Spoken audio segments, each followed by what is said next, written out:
Warahmatullahi wabarakatuh.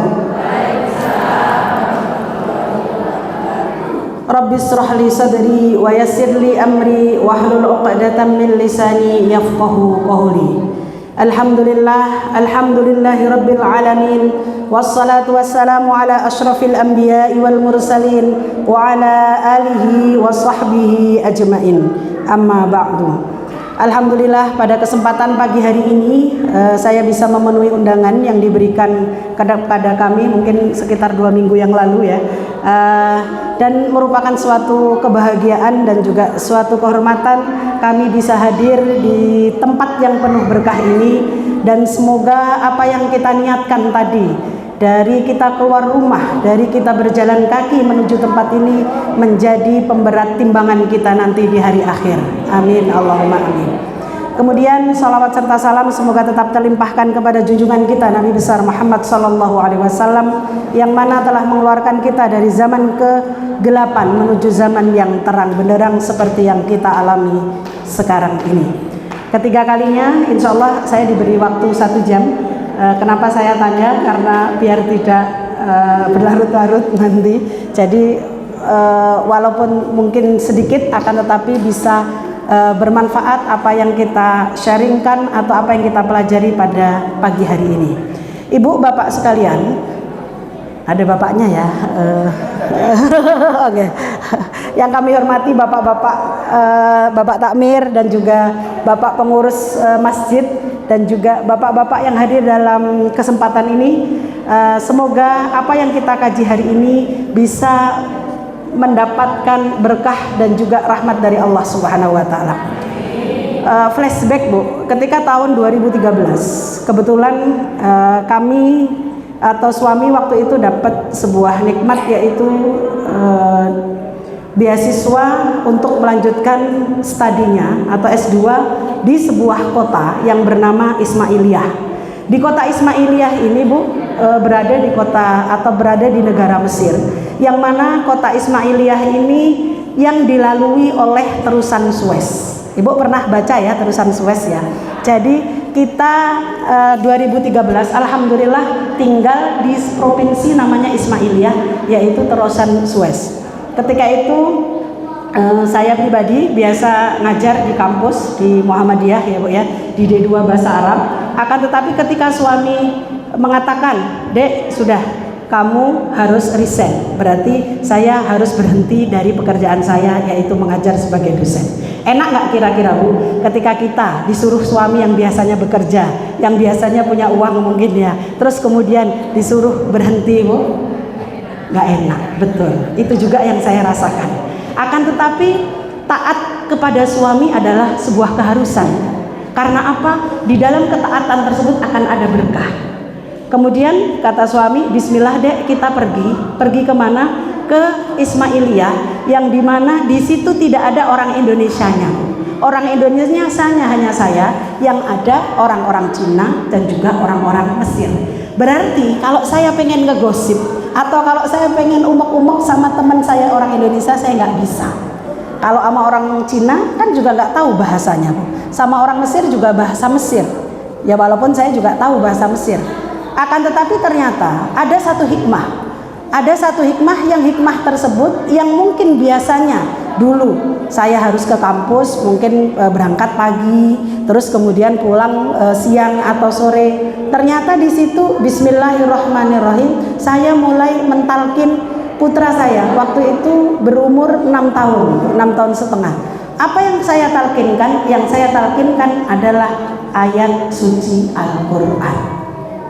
Yang pekerjaan ini mungkin ketika di Indonesia tidak pernah saya lakukan. Dan ternyata dengan mentalkin itu tadi nggak butuh waktu lama, cuma 4 bulan atau 3 bulan bisa 1 juz setengah. Bisa berapa Bu? 1 juz setengah. Apakah masih banyak waktu bermainnya? Iya. Apakah masih banyak waktu dia jalan-jalan atau pergi ke terusan Suez? Iya, masih banyak waktunya. Apakah masih ada waktu untuk belajar? Iya, jawabannya. Saya cuma gunakan waktu pagi dan sore. Kemudian alhamdulillah juga satu kesyukuran kami pergi atau kami pindah ke kota Kairo Akan tetapi ternyata kondisi Kairo tidak sekonduktif ketika kami di Ismailia. Hingga akhirnya saya mencari lagi, yaitu saya pindah lagi ke sebuah tempat yang namanya Tonto. Tonto itu kalau dari Kairo bisa berjarak sampai 5 jam ya. Dan di Tonto saya ketemu dengan bapak dan ayah dan ibu dari ketiga anak ini. Apa sih Bu Ida kehebatan 3 anak tersebut? Alhamdulillah, ketiga anak tersebut hafal Al-Quran di usia 4 tahun setengah. Ya, yang ini 4 tahun setengah selesai Al-Qurannya 30 juz. Yang ini juga 4 tahun setengah dan yang ini 5 tahun. Kemudian ketika ditanya bersama siapa mereka belajar Al-Qurannya, ternyata tidak mondok. Ternyata tidak ditaruh di satu pesantren, tidak ditaruh di pondok yang jauh dengan orang tuanya, akan tetapi itu ternyata diolah sendiri, diajarkan sendiri oleh siapa Bu? Oleh orang tuanya. Siapa yang mengajarkan? Ayahnya, kemudian ibunya. Kira-kira kalau saya tanya kenjenengan semua yang hadir di sini, kira-kira ibu-ibu atau bapak-bapak mau nggak seperti itu? Kok jawabannya belum? Oke. Ibu-ibu bisa ngaji? Saged. Nggih. Sekarang saya tanya, ibu-ibu kira-kira kersa mboten ngajari putra-putrinya? Aduh Bu, putraku wis gede, putuku ae lah gitu. Kira-kira Ibu purun? Mau. Coba yang mau angkat tangan. Oh, belum ada separuh. Sekali lagi, Allahumma stajib, Allahumma stajib. Saya ucapkan sekali lagi, siapa yang mau mengajari putra-putrinya Al-Quran, angkat tangan. Allahumma stajib, Allahumma stajib, ya Allah, kabulkanlah dan mudahkanlah. Jangan pernah kita remehkan. Kita pada satu majelis, yang majelis ini dinamakan majelis ilmu. Dari tadi, dari ibu datang, dari tilawah dimulai, insya Allah malaikat bersama kita.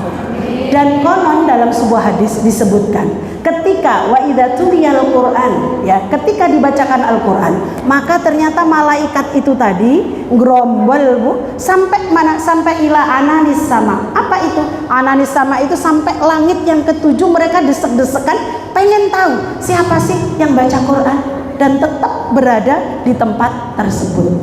Jadi jangan buang waktu ini sebaik-baiknya. Kenapa? Karena insya Allah waktu ini waktu yang penuh berkah. Kalau saya tanya, kira-kira bisa nggak anak-anak hafal Al-Quran tanpa mondok di rumah dengan orang tuanya atau mungkin di markas? Insya Allah jawabannya bisa. Dan sebelum saya berikan materi, saya akan panggil murid-murid saya. Adit, oke, Jihad ada, oke. Kemudian siapa? Satu lagi, Sultan, oke. Habis Sultan Aisyah, oke. Ibu lihat topinya bagus nggak Bu? Jubahnya bagus nggak Bu? Siapa yang mau pengen ini? Buat cucunya? Nggak ada yang mau, ya sudah kalau nggak ada yang mau. Saya jalan-jalan boleh? Boleh. Nggak apa-apa, ini saya ambil. Gimana Ustaz? Ada atau ini aja? Oke.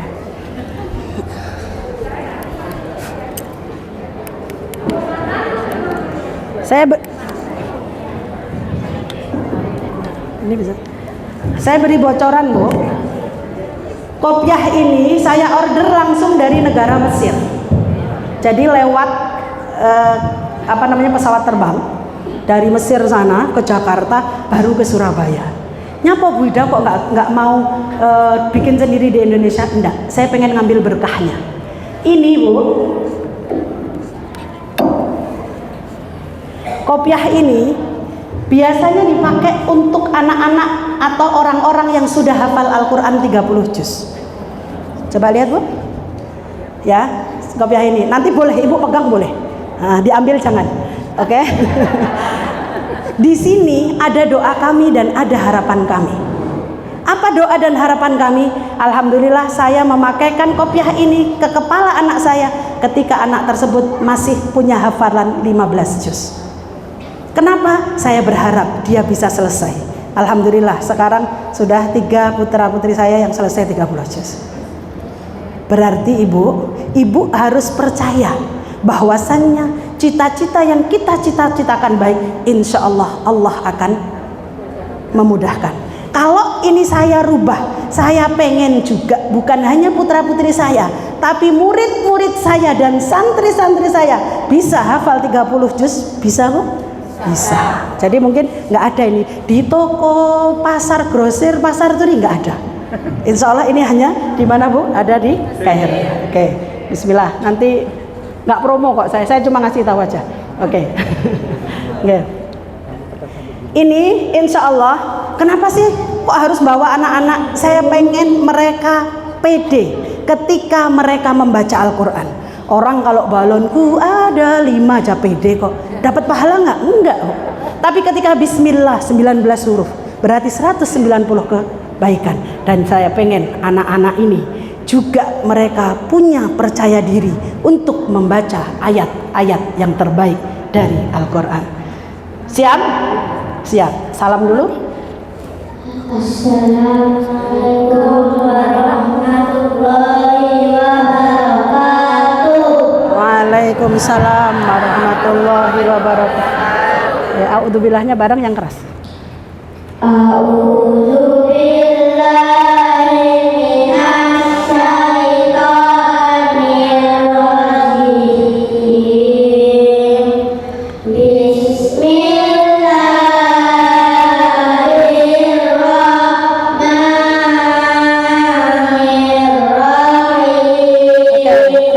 Adit dulu. Ayo dimulai. Tabarokah. Tabarakalladzi biyadihil mulku wa huwa ala kulli syai'in qadir. Alladzi khalaqal mauta wal hayata liyabluwakum ayyukum ahsanu amala. Wow. Wal azizul ghafur. Ya. Alladzi khalaqa as-samawati tibaqa ma tara fi khalqir rahmani min tafawut.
Qalu bala berdua.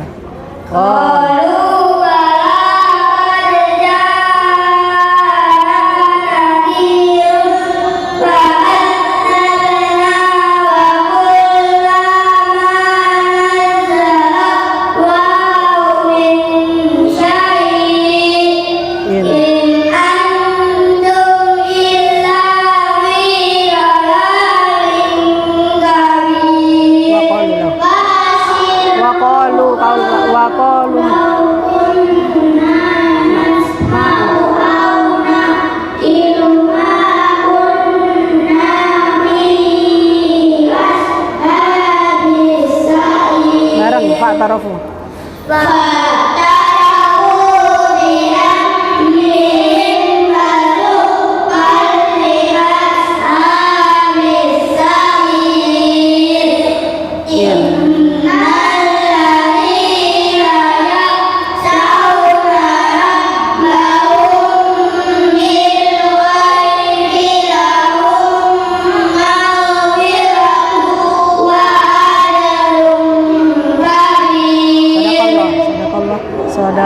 Sadaqallahul Azim. Assalamualaikum warahmatullahi wabarakatuh. Waalaikumsalam warahmatullahi wabarakatuh. Bismillah, masya Allah, barik adit ya Allah. Bismillah, masya Allah, barik jihad ya Allah. Bismillah, masya Allah, barik sultan ya Allah. Bismillah, masya Allah, barik Aisyah ya Allah. Sekarang tahu nggak apa keutamaannya membaca surat Al-Mulk? Siapa yang tahu? Siapa yang tahu? Terhindari dari api. Terhindari dari apa? Dari api. Fitnah kubur. Sudah dibaca tadi malam surat Al-Mulknya? Sudah. Kalau tiap malam bisa membaca surat Al-Mulk, insya Allah terhindar dari apa?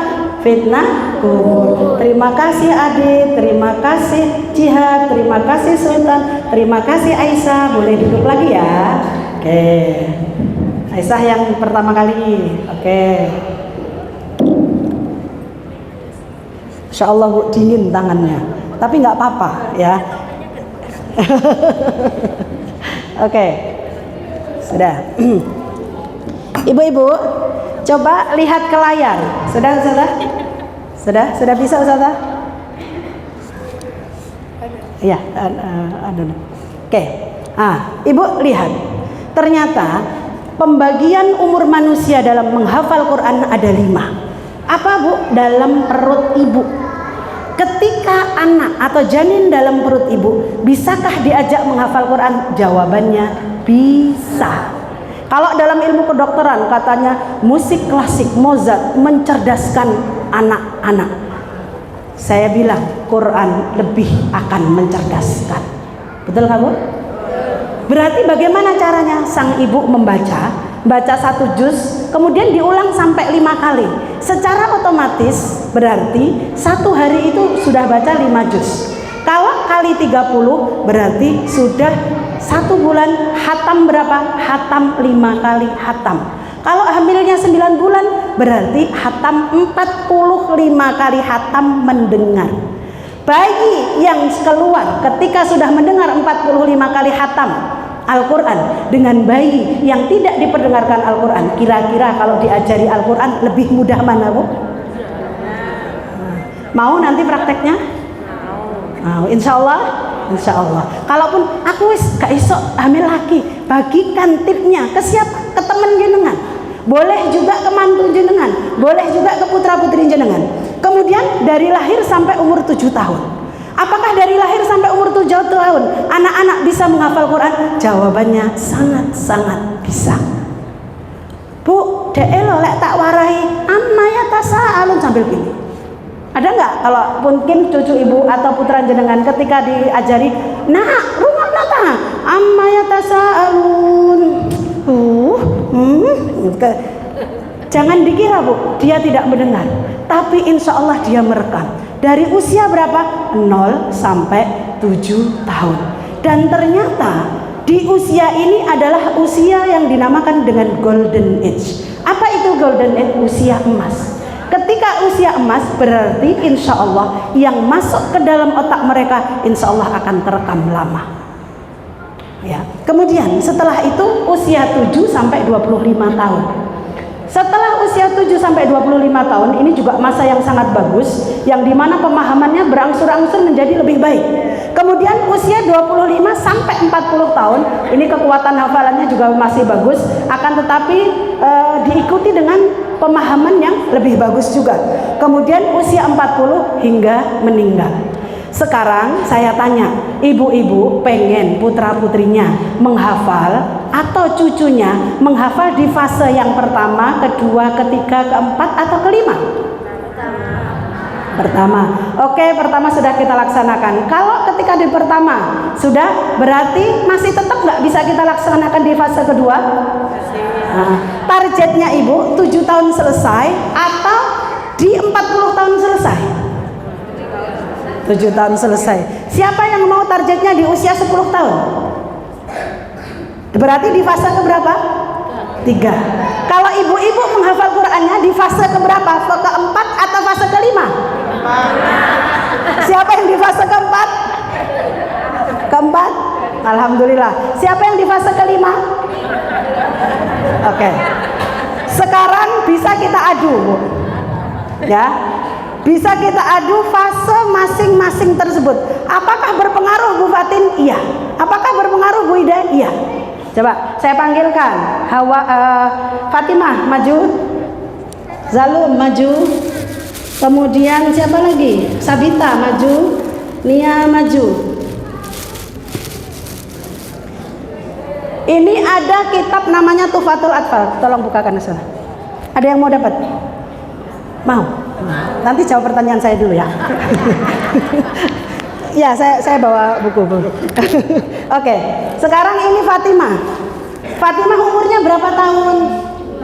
5. Fatimah umurnya 5 tahun. Kalau saya tanya ya, Bismillahirrahmanirrahim. Alif Lam Mim.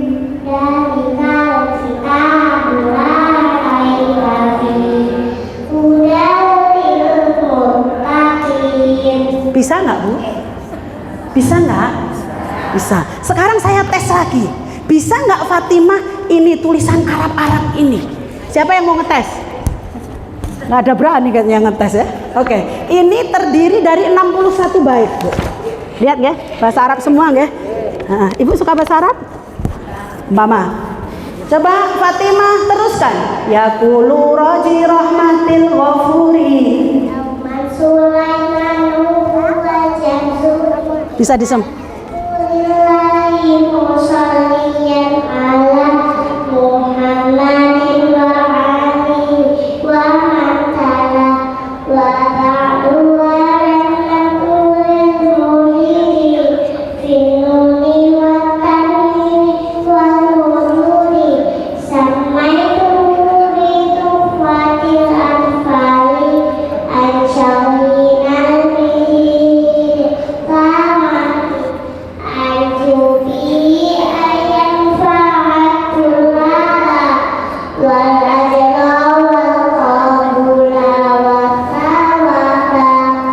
Betul nggak? Betul, oke, tuh. Bismillah, Masya Allah, barik Fatimah ya Allah, Masya Allah. Bilang apa? Terima kasih, jazakallah, barakallahu fiq wa fi ma'atait. Oke, ini hadiah buat ibu karena ibunya sudah memberi Fatimah hadiah. Kata Rasulullah, kita suruh saling memberi hadiah biar saling mencintai. Semoga saya doakan semoga putra putri menjadi anak yang soleh insyaallah. Oke. Oke, Bu. Berarti coba Ibu lihat. Ini rumit nggak? Rumit nggak, Bu? Saya yakin jenengan saya suruh nurusin nggak bisa. Yaqulu raji rahmatil ghafuri. Jawab, Bu. Nggak bisa. Ya, coba kita ambil bait yang terakhir. Yang terakhir lagi, Bu. Yang terakhir ini sama, suami saya kan kebetulan dosen di UIN, Bu. Piye, Dek, ngajari cah cilik-cilik gak iso. Mosok iki iso 61 bait wis ta, Mas, cobaan. Emang gak enak duitnya, saya gak bisa gaji banyak, saya bilang gitu. Yang penting ajaran dulu lah. Coba ini ya. Wa tamadzan nadmu. Coba 1 2 3. Wa tamadzan nadmu bareng.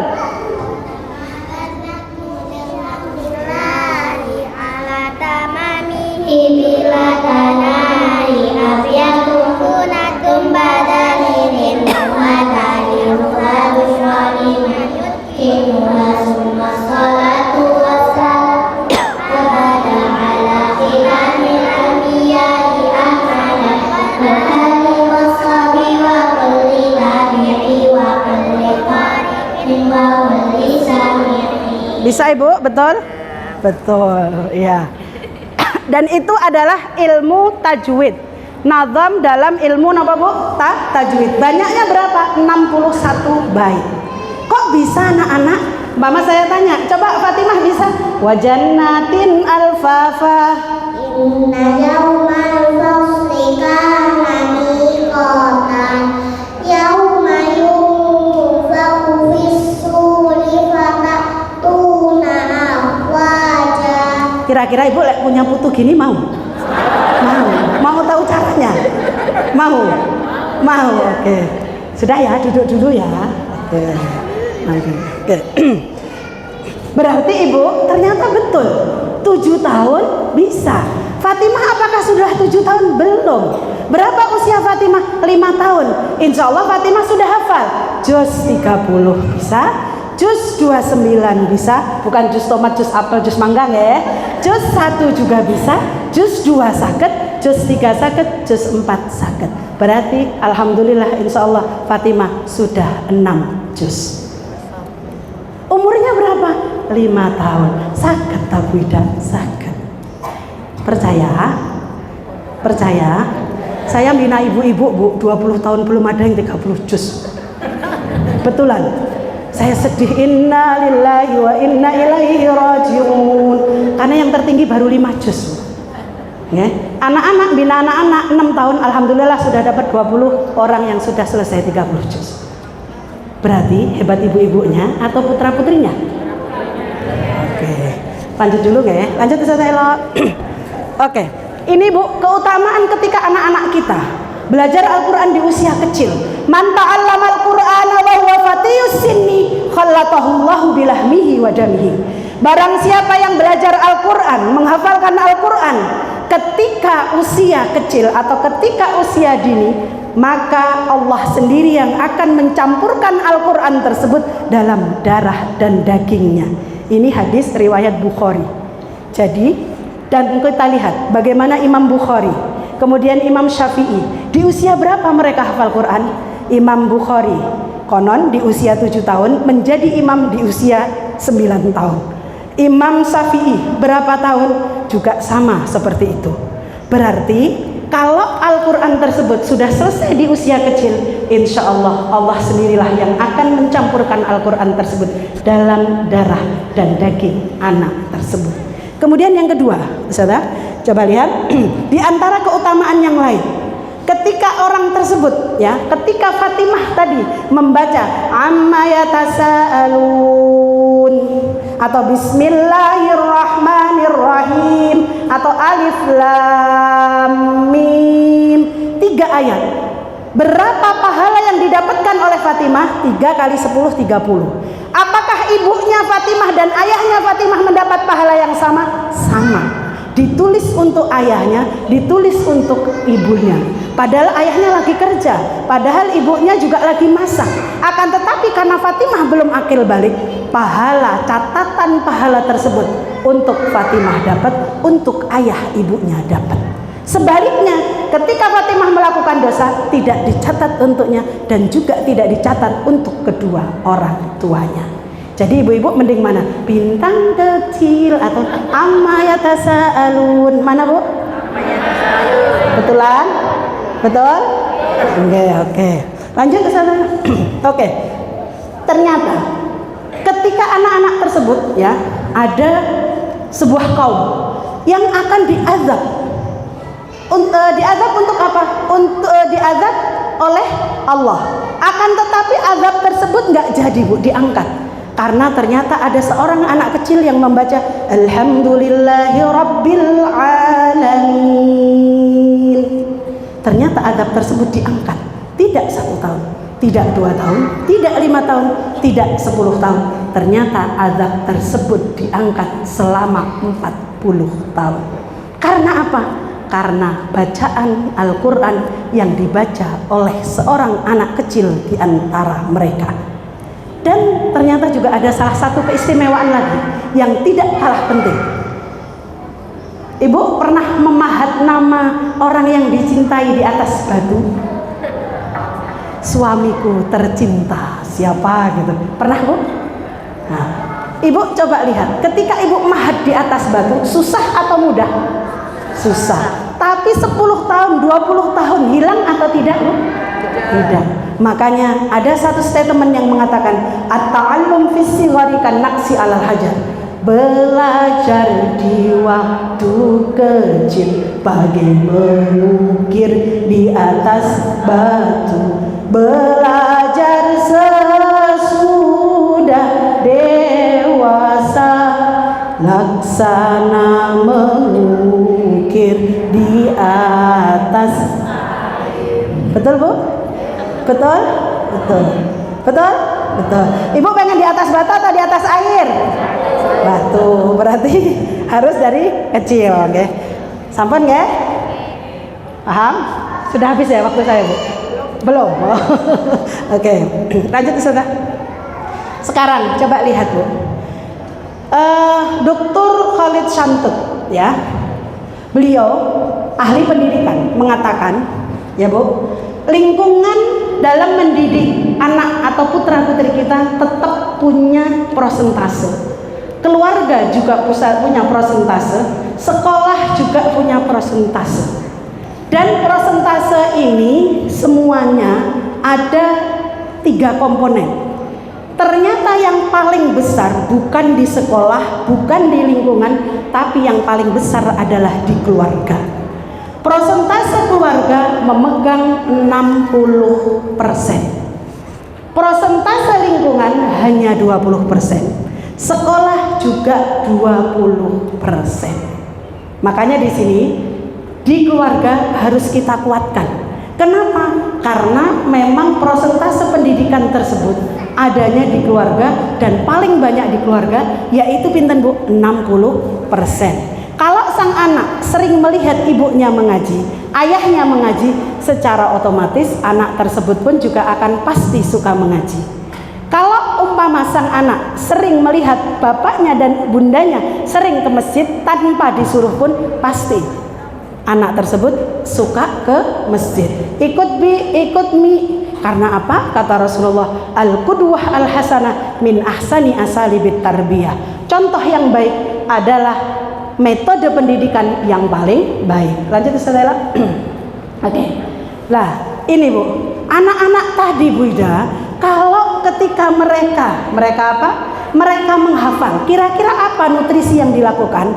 Jadi saya persis mengambil apa yang dikatakan oleh Syekh Kamil. Ketika putra-putrinya menghafal, dalam proses menghafal tidak diberikan nasi goreng, tidak diberikan pecel, tidak diberikan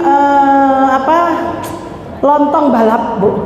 Yang diberikan ternyata ada 3 komponen. 3 komponen itu mau napa mawon? Yang pertama adalah susu. Napa Bu?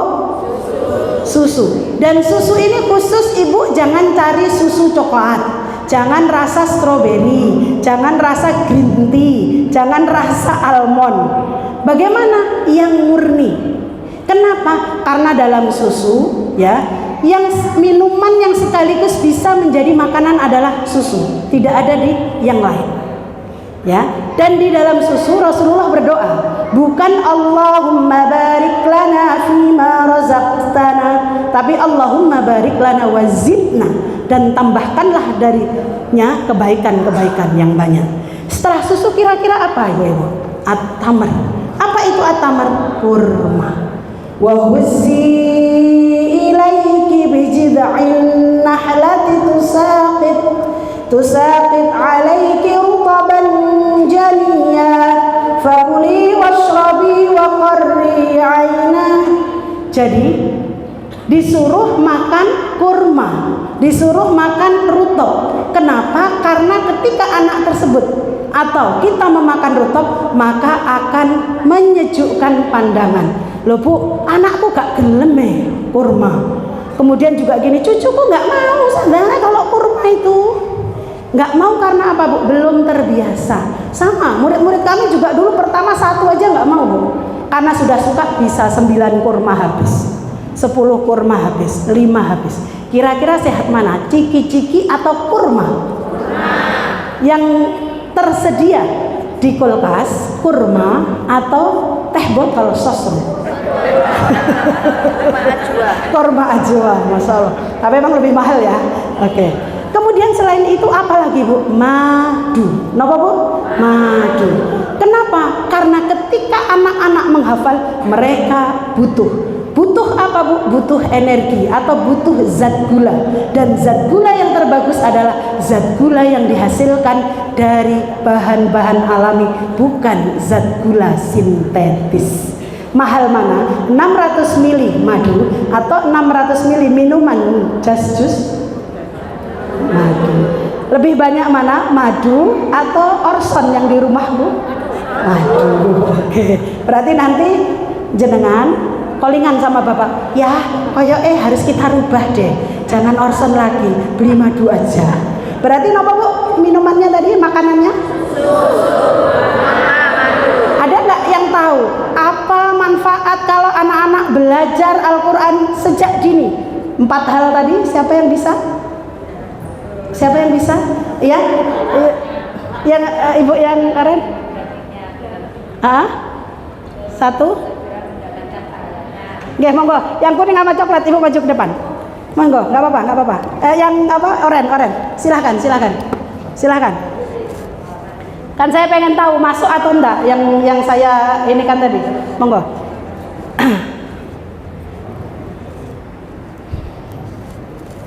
Nanti ibu koreksi ya kalau salah. Oke, monggo.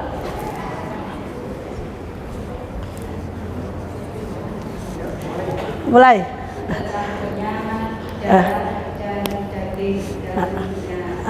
Terus mendapatkan pahala, melestarikan dari keluarga, Oke. Oke, jenengan sampingnya lagi. bisa menolak banyak, mungkin di atas.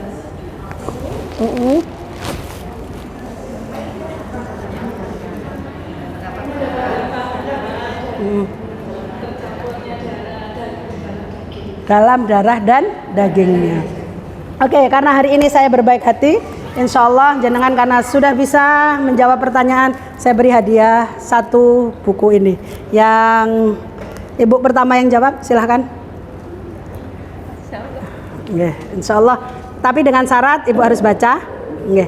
Dan ketika membacanya, kalau bisa di-share atau diceritakan lagi ke temennya. Siap? Oke, insya Allah. Bismillah, barakallahu fiik. Dan untuk yang satunya, karena rada lebih lancaran yang ini, bukan berarti ini nggak bagus, tetap saya kasih hadiah juga. Ada Fawaid Wasoya li Hifdzil Qur'anil Karim. Ini adalah buku yang kami terjemahkan dari beliau adalah almarhum Syekh Anas Karzun, yang kebetulan beliau juga hafidz Al-Quran dan juga yang bekerja di Hay'ah Alamiah li Tahfidzil Quran yang ada di Jeddah. Dan insya Allah buku ini juga banyak tip-tip bagaimana cara kita menghafalkan Al-Quran. Jadi insya Allah tetap banyak faedahnya juga, Bu. Terima kasih. Oke, sama-sama. Oke, sampun nggih? Ini tadi sudah masuk, Bu? Sudah. Saya teruskan boleh? Boleh, oke. Sudah Ustazah? Coba Ustazah diteruskan. Oke. Ya. Peng sewu. Ibu tahu peng sewu? Peng sewu. Peng sewu niku napa, Bu? Saya walaupun di Mesir 7 tahun, di Bandung 3 tahun, tapi bahasa Jawa saya ternyata mboten ical, Bu. Kenapa? Karena ya itu tadi saya belajarnya dari 0 sampai 12 tahun. Berarti fase pertama dan kedua. Betul nggak, Bu? Nggih toh, Bu? Nah, saya bisa nggih toh? Nggih. Kemudian, Bu, kenapa? Ketika kita pengen menanamkan sebuah nilai, maka kita harus memberikan atau melafatkan nilai tersebut sampai 1000 kali. Umpama saya bilang ke Ibu, Indomie, apa jawaban Ibu? Saya yakin Ibu sudah mendengar kalimat Indomie seleraku pasti lebih dari 1000 kali. Padahal ketika Ibu Indomie seleraku, Ibu dapat nggak reward dari Indomie? Enggak. Tapi kok Ibu hafal? Karena saking seringnya mendengar RCTI, STTV 1 untuk semua. Tuh, Pak, hafal. Hafalnya kenapa? Karena jenengan sering mendengar. Sama. Umpama Ibu pengen putra-putrinya hafal Al-Waqiah, baca saja Al-Waqiah di depan putra-putri kita paling tidak 200 kali, insya Allah hafal. Siapa yang sudah melaksanakan 200 kali membaca Al-Waqiah? Bisa praktek nanti? Berarti jangan bosan-bosan. Bu Ida, anakku kok gak apal Yasin, baca aja terus. Bismillahirrahmanirrahim, Yasin wal Qur'anil Karim. Wal Qur'anil Hakim innaka laminal mursalin ala siratim mustaqim. Walaupun putra jenengan gini-gini, ih mama ini ngaji aja, tapi tetap masih dengar insyaallah. Jadi harus apa Bu?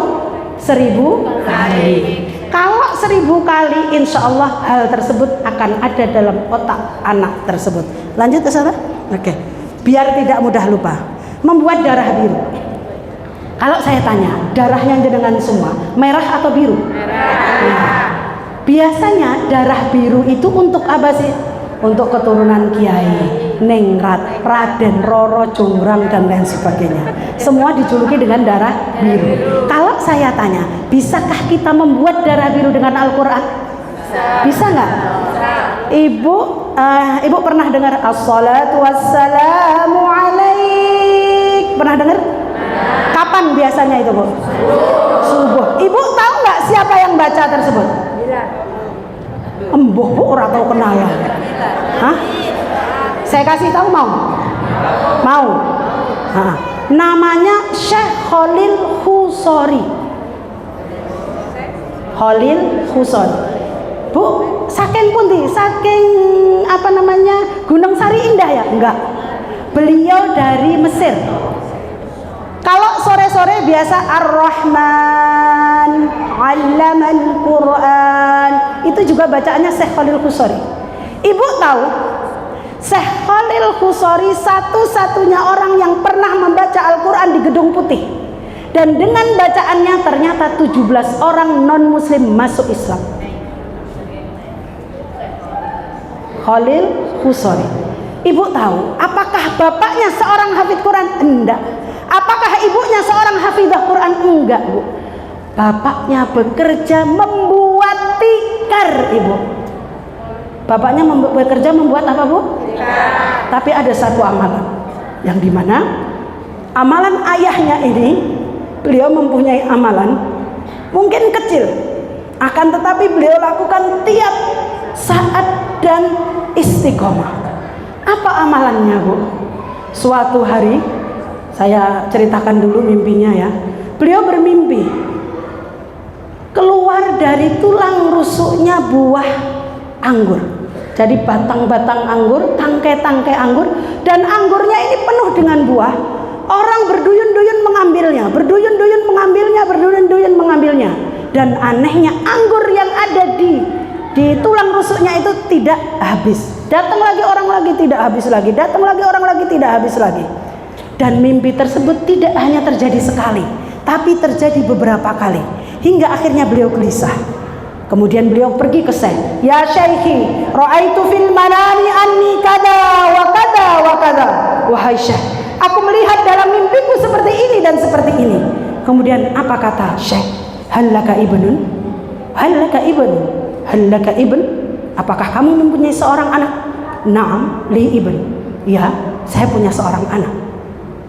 Hallaka ibn? Iya. Lakin huwa mazala shaghir, tapi dia masih kecil banget. Apa kata syekhnya?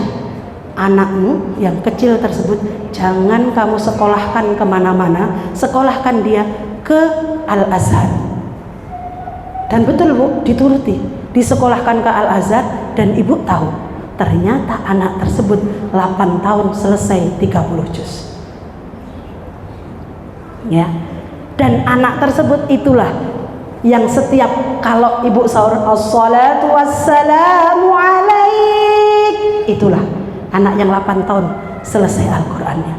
Dan anak itulah yang juga membaca Al-Quran di Gedung Putih dengan bacaannya 17 orang non-muslim masuk Islam.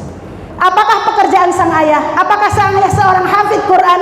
Apakah sang ayah seorang kiai? Tidak. Khusori ternyata adalah nama beliau adalah apa Bu? Pembuat tikar. Gaya apa Bu? Gaya tikar. Gaya apa Bu? Gaya tikar. Atau penjual tikar. Beliau punya satu amalan. Yang amalan tersebut beliau lakukan terus menerus. Ketika beliau melihat masjid umpama, ketika masjid tersebut tidak ada tikarnya, beliau langsung kasih tikar. Apakah beliau minta uang dari takmir? Tidak. Beliau tidak minta sepeser pun dari takmir. Ketika datang lagi satu tempat tidak ada tikarnya masjid tersebut, beliau kasih tikar tersebut untuk masjid tersebut. Dapat lagi 10 masjid masjid yang tidak ada tikarnya, beliau bikin tikar tersebut, kemudian apa Bu? Beliau kasih tikar tersebut di masjid tersebut. Coba lihat Bu. Mungkin amalannya tidak besar, mungkin amalannya atau infaknya tidak berpuluh-puluh juta, akan tetapi beliau melakukan dengan tulus dan ikhlas, dan beliau lakukan dengan istiqomah. Hingga hari ini Syekh Khalil Khusari, beliau sudah wafat mungkin di tahun 80-an, tapi semua orang-orang Afrika, Eropa, Asia tetap bisa belajar dari Syekh Khalil Khusari. Dan sebelum wafat, beliau ngapain Bu?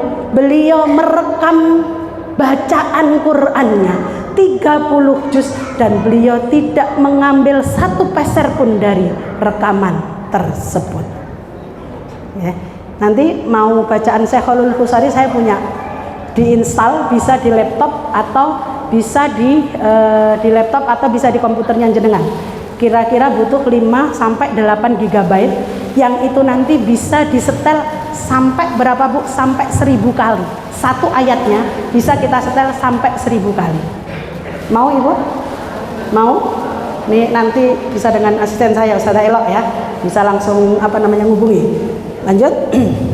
Coba lihat Bu. Ternyata darah biru Syekh Khalil Khusari, sebabnya apa Bu? Dari wirid ayahnya, dari amal soleh ayahnya, dari tirakat ayahnya, sehingga Khalil Khusari, Syekh Khalil Khusari, tidak ada qurra dunia yang tidak mengenalnya. Lanjut Ustazah Ella. Ini kunci sukses orang tua dalam perkembangan menghafal Quran. Yang pertama adalah perencanaan yang matang dari awal pernikahan. Itu tadi yang saya ceritakan. Kalau sehari 5 juz, maka paling tidak 9 bulan 45 kali khatam. Kalau dilanjut sampai menyusui, maka 2 tahun bayi tersebut sudah khatam 165 kali mendengar. Lanjut Ustazah. Yang kedua, selain perencanaan yang matang, memilih waktu yang baik untuk menghafal. Kapan memilih waktu yang baik untuk menghafal? Yang baik adalah waktu di pagi hari. Kenapa? Karena Rasulullah bersabda, Allahumma barik ummati fi bukuriha. Ya Allah, berikanlah keberkahan kepada umatku di pagi hari. Lanjut Ustazah. Oke, ini tabel cara menghafal Bu.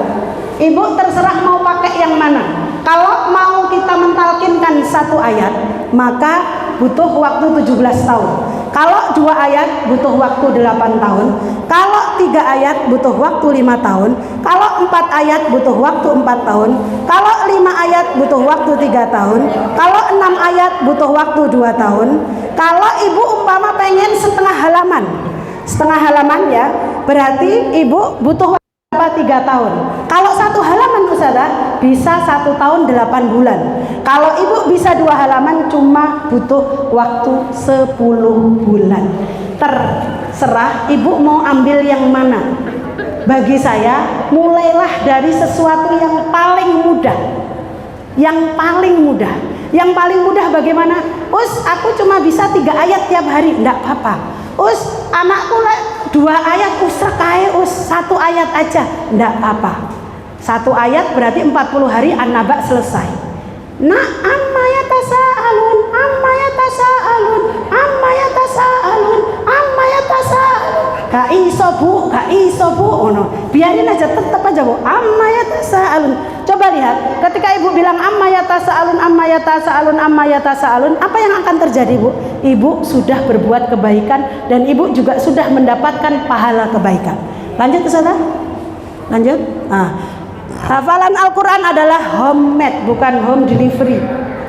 Jadi menghafal itu adalah, kalau umpama kita mau masak, berarti masakan tersebut kita harus belanja dulu, harus motong-motong dulu, kemudian bisa kita masak, kemudian makanan tersaji.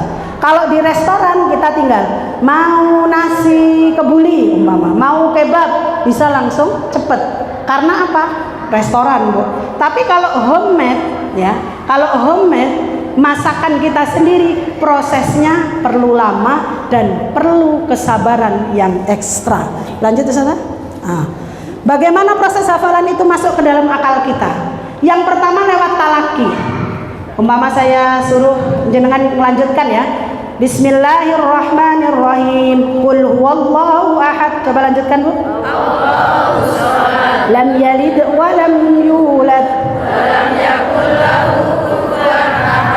Oke, berarti hafalan ini sudah masuk ke talaki, dzakirah khorijiyah. Dzakirah khorijiyah itu apa, Bu?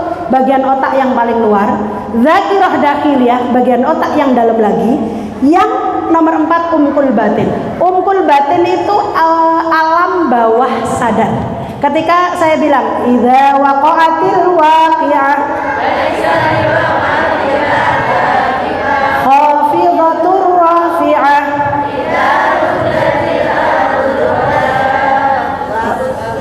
wa bussatil jibalu. Oke, bismillahirrahmanirrahim. Toha.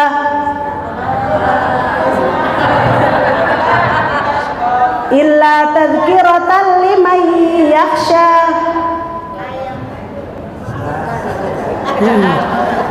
Berarti itu tadi belum masuk dzakirah khorijiyah. Bisa jadi masuk, tapi Ibu masih nggak ingat.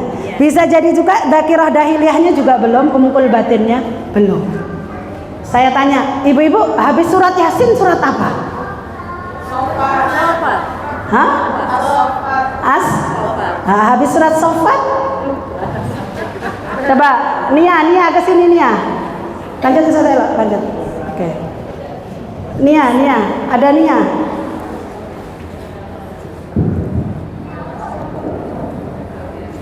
Oke. Coba cepat mana, Bu? Ibu buka atau Ibu pakai otak anak? Coba. Oke. Insya Allah Nia juga menghafal Al-Quran dari usia 4 tahun, Bu. Dari usia berapa? 4 tahun. Coba Ibu bisa cek. Habis surat Yasin apa Nia? Habis Sofat apa? Habis Sod. Habis Zumar. Habis Ghafir. Habis Fusilat. Habis Surah. Habis Zuhruf. Habis Dukhan. Habis Jasiyah. Awal surat Yasin. A'udzu billahi minasyaitonir rajim. Bismillahirrahmanirrahim. Yasin wal Qur'anil Hakim. Oke, awal surat Sofat. Bismillahirrahmanirrahim. Wassafati saffa, fazzajirati zajra. Awal surat Sod. Bismillahirrahmanirrahim.